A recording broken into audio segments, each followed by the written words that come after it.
चलिए तो हम लोग स्टार्ट करते हैं। आज क्या पढ़ना हम ये लोगों कौन को? सा चैप्टर है, 11th की 12th? चैप्टर 10। 10 है ना? हाँ, हमको बस 9 10 के एग्जाम्पल। ये दिख रहा है dematerialisation and depositories. Sir page select off कीजिए, उसको बढ़ा दीजिए।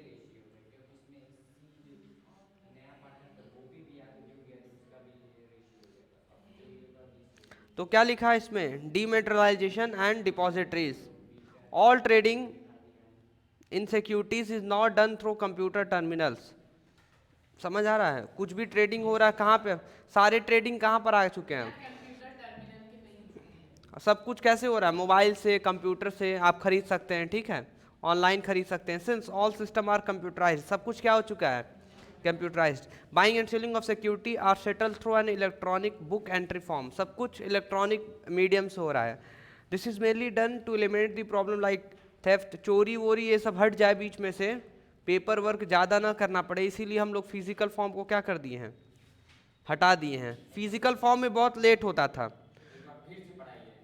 बता रहे हैं, जो भी ऊपर पढ़ाए हैं उसको नीचे बता दें। देखिए, डीमेटलाइजेशन एक ऐसा प्रोसेस है, उस प्रोसेस में जो सिक्योरिटीज होता है, जो शेयर होता है, इन्वेस्टर के पास हेल्ड करते हैं in physical form are cancelled and the investor is given electronic entry और number so that he she can hold it as electronic balance in an account. कुछ नहीं, ये जो ग्रो का ऐप आप लोग को बताते हैं ना, तो ग्रो वाले ऐप में मोबाइल में ही आप परचेस कर सकते हैं, क्या कोई भी शेयर परचेस कर सकते हैं। तो जो शेयर परचेस कर रहे हैं इलेक्ट्रॉनिक फॉर्म में, इलेक्ट्रॉनिक फॉर्म मतलब कि आप मोबाइल से जो परचेस कर रहे हैं उसी को बोला जाएगा डीमेटरलाइजेशन। मतलब पहले जिसके पास फिजिकल में शेयर था ना, तो उसका शेयर लेकर अब उसको किस में दे दिया गया है? उसको दे दिया गया है उसमें मोबाइल में, मतलब कि ये किसी ऐप में उनको ऐड ठीक है, कराकर। अगर वो कहीं गायब हो जाता तो फिर तो इन्वेस्टर सब का। कुछ कंप्यूटराइज्ड हो गया ना, सब कुछ कंप्यूटराइज्ड हो गया, तो कंप्यूटर से ही सब कुछ है। तो अब पेपर वो ऊपर सब कुछ हटाकर फिजिकल फॉर्म हटा दिया गया है, अब किस में कर दिया गया है? हाँ, अच्छा, तो ठीक है, कोई बात नहीं, चले जाइए। ध्यान दीजिए कि आपका नुकसान हो रहा है। हाँ, वो तो करेंगे। चलिए। हाँ, हाँ, आपको डीमैट अकाउंट ओपन करना होगा, उसमें रहेगा। हाँ हाँ हाँ, तो आपको कौन सा अकाउंट ओपन करना होगा? Demat demat account. अकाउंट। तो for this investor has to open a demat account with an organisation called depository. मतलब आपको एक ऑर्गेनाइजेशन से क्या ओपन कराना होगा? Demat account. ठीक है, ये बहुत बहुत आसान होता है, टफ नहीं होता है, बहुत आसान। सब लोग करा कर सकते हैं, घर पे जाइए सभी लोग। कुछ नहीं, कुछ नहीं, आप घर पे जाइए, ग्रो ऐप इंस्टॉल करिए, ठीक है। इंस्टॉल करने के बाद नंबर वंबर अपना पैन कार्ड जो भी मांग रहा है उसको बस देते जाइए, देते जाइए। एक समय ऐसा आएगा कि आपका डीमैट अकाउंट ओपन हो जाएगा। हाँ, ऑटोमेटिक क्या, डिटेल्स दे रहे हैं ना आप, वो सारे डिटेल्स से डीमैट अकाउंट ओपन हो जाएगा। आप कुछ भी इन्वेस्ट कर सकते हैं, खरीद सकते हैं वहाँ पे। हाँ, खरीद सकते हैं सब कुछ। तो डीमैट अकाउंट में ही क्या शेयर खरीद सकते हैं आप, ठीक है। और देखिए, जिस भी ऑर्गेनाइजेशन से आप खरीदते हैं उसी को क्या बोला जाता है? Depository. No even all initial public offer are issued at dematerialisation form and more than 90% of the turnover is settled by delivery in demat form. कह रहा है कि जितना भी शेयर आप खरीदेंगे, सारे शेयर को कहाँ पे आपको दिया जाएगा? वही डीमैट अकाउंट में आपके डाल दिया जाएगा, ठीक है। इन्फोसिस कंपनी का हम खरीदे थे, एक शेयर लगभग 1540 रुपये तक का था। कितने खरीदे थे? 10 शेयर खरीदे थे 15,000 तक का। और कुछ समय पहले हम बेच भी दिए हैं, 300-400 रुपये फ़ायदा हुआ है। अब हमको पैसे की ज़रूरत थी तो बेच दिए। समझ में आया? तो 300-400 रुपये मिला है, 5-6 महीने उसको रखे हुए थे। तो उसी में एक समय ऐसा आया था ना, 1,000 प्रॉफिट हो रहा था, तो हम कहे चलो थोड़ा सा और इसका प्राइस बढ़ने दो, जब 2,000 प्रॉफिट होगा तो निकाल लेंगे। पर उसका प्राइस एकदम गिर गया, तो हम कहे चलो थोड़ा सा और उठने दो, जहाँ 300 पे आया हम कहे चलो हटाओ, निकाल लेते, ज़रूरी था हमको। समझ आ रहा? और बता तो जब दिए 10,000 अर्पित। पे प्रॉफिट हो? अर्पित देखिए, हाँ अर्पित क्या बता रहे सुनिए। जो एक ना ऑर्गेनाइजेशन होता है, उसी ऑर्गेनाइजेशन को बोलते हैं हम लोग डिपॉजिटरी। तो उस ऑर्गेनाइजेशन से, उसी ऑर्गेनाइजेशन के हेल्प से क्या होता है? आपका डीमैट अकाउंट ओपन होता है। तो बस जिस ऑर्गेनाइजेशन के हेल्प से आपका डीमैट अकाउंट ओपन हो रहा है उसी को डिपॉजिटरी बोलेंगे। समझ आया? लिखा तो है फॉर दिस इन्वेस्टर।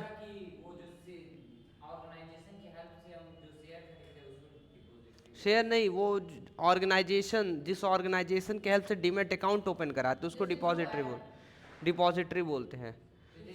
नहीं, इसमें ग्रो ऐप नहीं, ग्रो ऐप के अंदर भी कोई अलग दूसरा ऑर्गेनाइजेशन आता होगा जो वो हेल्प करता होगा आपको। आप जाकर चेक कर सकते हैं उस पर। सबसे सस्ता क्या, सबसे सस्ता 10, 12, 15 यही हो सकता है और क्या। हाँ आता होगा, बहुत शेयर आता होगा। अरे 14, 15, 20, 25, 30 आता है। बैंक ऑफ बड़ौदा का आता है, बहुत सारे अलग अलग हैं, सबका मिल जाएगा।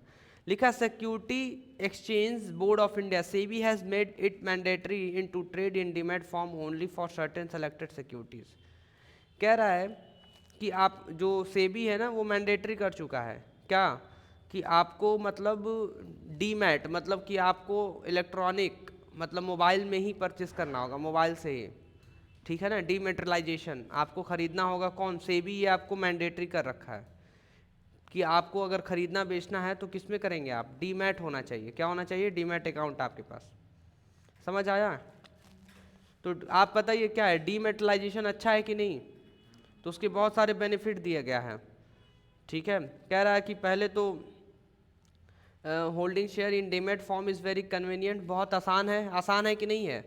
जैसे आपके बैंक में पैसा, उसी तरह आप मोबाइल में देख सकते हैं आपके मोबाइल में क्या दिखेगा कि कितना शेयर है आपके पास। आ रहा समझ में।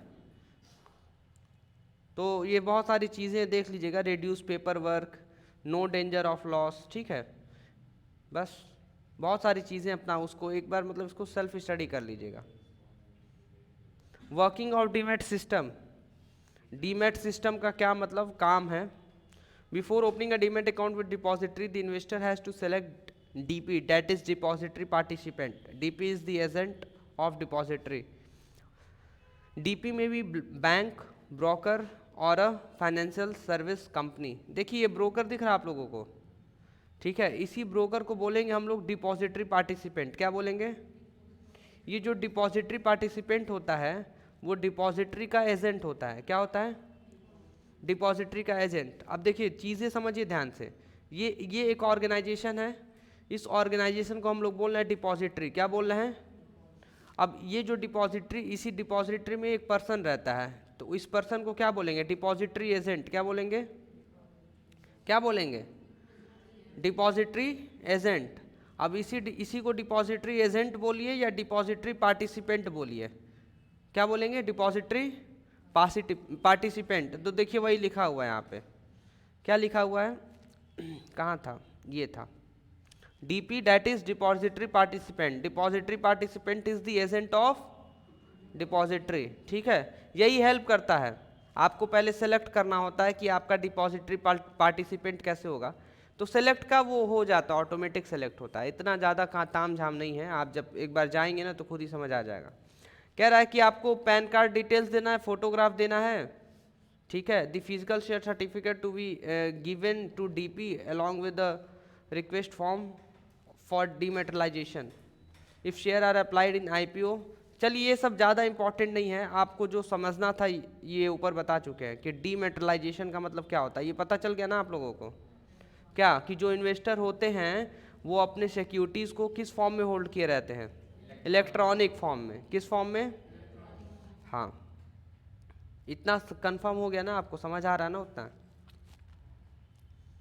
ये डिपॉजिटरी और डिपॉजिटरी पार्टिसिपेंट आप लोग घर पे ही पढ़ लीजिएगा, मतलब ज़्यादा इंपॉर्टेंट नहीं है, उतना ज़रूरी नहीं है आपको, ठीक है। इससे ज़्यादा क्वेश्चन नहीं आता है। अब एक आता है सेंसेक्स और एक क्या है, निफ्टी। तो कह रहा है this is a Bombay stock exchange. जो सेंसेक्स है वो कहाँ पे है, बॉम्बे स्टॉक एक्सचेंज है, ये इंडेक्स है। और निफ्टी में क्या है, national stock exchange index. It is calculated by taking price of 30 stock across की सेक्टर ऑफ बीएससी। कह रहा है कि 30 स्टॉक मतलब 30 शेयर को लेकर, ठीक है, कैलकुलेट किया जाता है, इंडेक्स बनाया जाता है। फिर से सेंसेक्स और निफ्टी पता क्या है, सेंसेक्स में 30 कंपनियों के शेयर को लेकर इंडेक्स बनाया जाता है, और निफ्टी में क्या है, निफ्टी में 50 की स्टॉक लिस्टेड मतलब कि 50 कंपनियों के शेयर को लेकर क्या बनाया जाता है, इंडेक्स बनाया जाता है। तो उसी से पता चलता है कि मतलब जो सेंसेक्स और निफ्टी है वो कितना मतलब ऊपर नीचे चल रही है। आपको एक चीज़ समझ आ रहा है क्या, इंडेक्स बनाने का मतलब क्या हुआ? इंडेक्स से पता चलता है कि मतलब वो ऊपर जा रहा है, ग्रो कर रहा है, या नीचे आ रहा है। ठीक है, तो ग्रो कर रहा है, नीचे आ रहा है, कैसे पता चलेगा? तो जब आप 30 कंपनियों को लेंगे या 30 कंपनियों का शेयर का प्राइस लेंगे और उस हिसाब से आप निकालेंगे, तो अगर सारे कंपनियों की प्राइस बढ़ रही है तो क्या माना जाएगा? यही माना जाएगा कि सेंसेक्स बढ़ रहा है। ठीक है, और अगर कम हो रही है तो क्या माना जाएगा? सेंसेक्स गिर रहा है। बस खत्म। तो दो ही चीज़ें स्टॉक एक्सचेंज इंडिसेस में आता है, सेंसेक्स और निफ्टी। इंडिसेस का मतलब क्या हुआ? इंडेक्स हुआ। ठीक है ना? आगे बढ़े हम लोग। क्या लिखा? Other benefit of online stock exchange. देखिए ये सब कुछ पढ़ लीजिएगा, इतना इंपॉर्टेंट नहीं है इसलिए छोड़ दे रहे हैं। ये देखिए ये सब सेबी वेबी ये सब इंपॉर्टेंट है, 4 नंबर का या 6 नंबर का क्वेश्चन आ सकता है। तो चलिए सभी लोग पढ़िए सेबी, SEBI।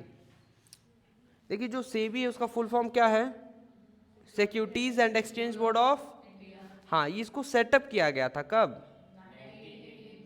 हाँ, 1988 में इसको। इनको क्यों बनाया गया था? इनको इसलिए बनाया गया था कि जो भी सिक्योरिटीज का मार्केट है उसके कामों को इनको देख रेख करना होगा, रेगुलेट करना होगा। ठीक है। SEBI promote orderly and healthy development in the stock market, but initially SEBI was not able to exercise complete control over the stock market transaction। ध्यान समझिए, ये स्टॉक मार्केट था ना, तो स्टॉक मार्केट के जो ट्रांजेक्शन्स थे उसके ऊपर पूरा कंप्लीट कंट्रोल नहीं था। किसका कंप्लीट कंट्रोल नहीं था? सेबी का। कब नहीं था? इनिशियली, मतलब स्टार्टिंग में नहीं था। ठीक है, आगे आप और थोड़ा पीछे पढ़िए। SEBI promotes orderly and healthy development in the stock market. अब बात को समझिए, जो सेबी है वो क्या कर रहा है? मतलब स्टॉक मार्केट को बहुत अच्छे तरीके से ऑर्डर फॉर्म में और हेल्दी तरीके से क्या करा रहा है? डेवलपमेंट करा रहा है। क्या करा रहा है? It was left as a watch dog to observe the activity. ये जो सेबी है क्या है? इसको बोला जाएगा कि वॉच डॉग है। मतलब ये क्या देख रेख कर रहा है? जैसे डॉग होते हैं ना, बाहर बैठे रहते हैं, कोई अगल बगल से जाता है तो ऐसे उठ के देखते हैं, ठीक है कौन गया, फिर सो जाते हैं। आ रहा समझे? तो ये वॉच डॉग है। कौन है? मतलब ये देख रेख करता रहता है कि सारी कंपनियां अच्छे से काम कर रही हैं कि नहीं, शेयर अच्छे से इशू कर रही हैं कि नहीं, ये सब चीज़ें। और जहां इनको लगता है कि कुछ काम नहीं कर रहा है, ठीक है, तो फिर ये क्या, जो भी एक्शन लेना होगा एक्शन लेता है। देखिए as a result May 1992 SEBI was granted legal status. बताइए 1992 में इसको लीगल स्टेटस दे दिया गया। लीगल स्टेटस मतलब कि हाँ, लीगल इसको बोल दिया गया, मतलब कि ये जो डिसीजन लेगा उसको लीगल माना जाएगा, उसको माना जाएगा। ठीक है। SEBI is a body corporate having separate legal existence and perpetual succession. SEBI पता है क्या है? सेपरेट लीगल एग्जिस्टेंस, मतलब इसमें जो मेंबर हैं, मेंबर आए या जाएं फर्क नहीं पड़ता। सेबी अलग है और उसके मेंबर अलग हैं। और ये परपेचुअल सक्सेशन है। परपेचुअल सक्सेशन मतलब इसके मेंबर इसमें आए या ना आए, ये सेबी अपना चलता रहेगा। ठीक समझ आया? क्या होगा? सेबी चलता रहेगा। आप लोग कह रहे हैं कि सर ये क्यों सेबी को इस्टेब्लिश क्यों किया गया, उसका रीज़न बताइए। तो पढ़िए क्या लिखा है इसमें। कह रहा है with the growth in dealing of stock market, जैसे जैसे लोग स्टॉक मार्केट में डील करने लगे, ग्रोथ होने लगा, तो ये मल प्रैक्टिसेस का मतलब होता है धोखाधड़ी, गलत काम। ठीक है। Also started in stock market such as price rigging. इसका मतलब क्या समझ आ रहा है आपको? जबरदस्ती अपने हिसाब से प्राइस को बढ़ा देना, तो उसको रैगिंग मतलब रिगिंग हो गया। Unofficial premium on new issue, जो भी न्यू इशू होता था तो ऑफिशियल तरीके से प्रीमियम नहीं बताया जाता था, अनऑफिशियल अलग अलग तरीके से गलत काम जो होता था। Delay in delivery of share, violation of rules and regulation, जो भी रूल रेगुलेशन आप बताए हैं उसको खराब कर दिया जाता था। इतने सारे प्रॉब्लम को देखने के बाद जो कस्टमर थे वो क्या, अपना कॉन्फिडेंस और जो विश्वास था स्टॉक एक्सचेंज पे, वो क्या कर रहे थे? लूजिंग, खत्म हो रहा था उनका। So government of India decided to setup an agency. तो तुरंत गवर्नमेंट ऑफ इंडिया क्या किया? एक एजेंसी या एक रेगुलेटरी बॉडी बैठा दिया, और उसका क्या नाम रखा गया? SEBI, securities and exchange board of India. समझ आ रहा आप सभी को? बताइए, आगे बढ़े हम लोग। आगे क्या लिखा है? Purpose and role of. देखिए इनका पर्पस यही है, keeping a check on malpractices, मतलब कुछ भी गलत काम हो रहा है उस पर चेक करते रहें, और जो भी इन्वेस्टर का इंटरेस्ट है उसको क्या करना है? प्रोटेक्ट करते रहें। क्या करते रहें? प्रोटेक्ट करते रहें। देखिए पहला, दूसरा और तीसरा, एक होता है इशूअर्स, दूसरा होता है इन्वेस्टर, और तीसरा होता है इंटरमीडियरीज। तो जो इशूअर मतलब जो इशू कर रहा है, it provides a market place in which they can raise finance fairly and easily. इनको भी देख रेख करना है, इनका भी, किसका? जो इशू कर रहे हैं। तो जो इशू कर रहा है, ठीक है, तो वो अच्छे से इशू कर रहा है कि नहीं, आपको किसको देख रेख करना है? सेबी को। मतलब सेबी देख रेख करता था कि जितने भी कंपनी हैं शेयर को इशू कर रहे हैं, जितने भी कंपनी हैं शेयर को इशू कर रहे हैं, क्या वो अच्छे से कर रहे हैं कि नहीं कर रहे हैं, कोई गलत काम तो नहीं कर रहा है ना। और दूसरा क्या था? इन्वेस्टर। वही सेबी इन्वेस्टर को भी देखता था। क्या? For investor it provide protection and supply of accurate, कि कुछ भी इन्वेस्टर के साथ गलत काम तो नहीं हो रहा है ना, करेक्ट इन्फॉर्मेशन या एक्यूरेट इन्फॉर्मेशन, सब कुछ सप्लाई अच्छे से किया जा रहा है कि नहीं, मतलब जो इन्फॉर्मेशन है वो करेक्ट और एक्यूरेट दिया जा रहा है कि नहीं, किसको? इन्वेस्टर को। और थर्ड में क्या लिखा है? Intermediaries. For intermediate it provides a competitive professional market, और जो बीच में रहते थे उनके लिए क्या प्रोवाइड किया? Competitive professional market. क्या? हाँ, ब्रोकर बोल सकते हैं। समझ आया आप सभी को?